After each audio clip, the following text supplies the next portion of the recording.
Once upon a time, a clever monkey lived in a magnificent fig tree that grew right on the edge of a wide, flowing river.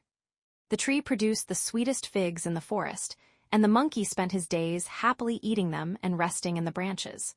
One day, a turtle swam up to the riverbank to rest under the shade of the tree. The monkey, being generous and friendly, plucked some of the ripest, most delicious figs and tossed them down to the turtle.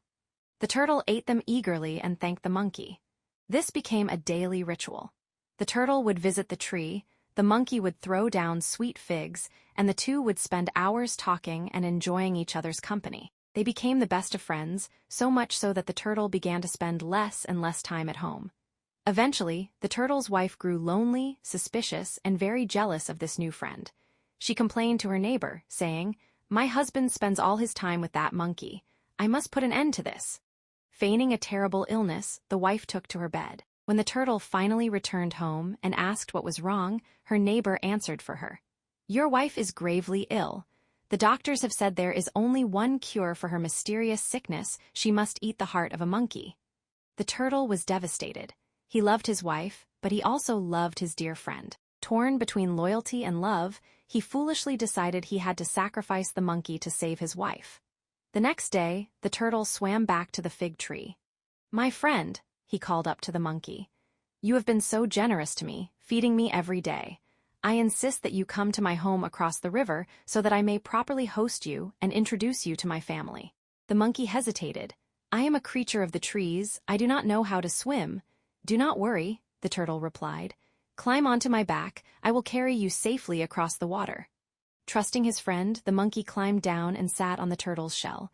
They set off across the deep river. But as they reached the middle, where the water was deepest and darkest, the turtle grew heavy with guilt and began to sink lower into the water. "What are you doing?" cried the monkey, water splashing at his feet. "I will drown." Unable to bear the guilt of a secret betrayal, the turtle confessed. "I am sorry, my friend. My wife is dying of a terrible illness, and the only cure is a monkey's heart. I am taking you to her."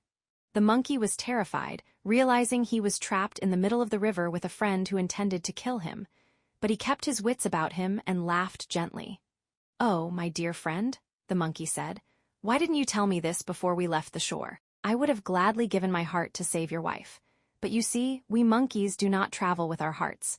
We keep them safely hidden in the hollows of our trees so they do not get damaged when we jump from branch to branch. I have left mine in the fig tree." The foolish turtle believed him. "If I take you back to the tree, will you fetch your heart for me?"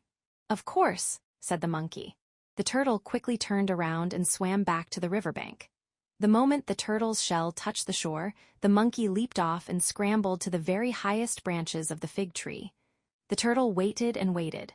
Finally, he called out, "Friend, have you found your heart? Bring it down so we can go to my wife." From the top of the tree, the monkey looked down at the turtle and shouted, "You fool! Have you ever seen a creature living without its heart inside its chest?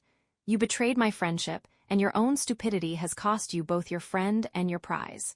Go back to your deceitful wife and never return to this tree." The moral of the story: do not betray a true friend for the sake of deceitful demands, and always keep your wits about you in a crisis. Quick thinking can save you when physical strength cannot.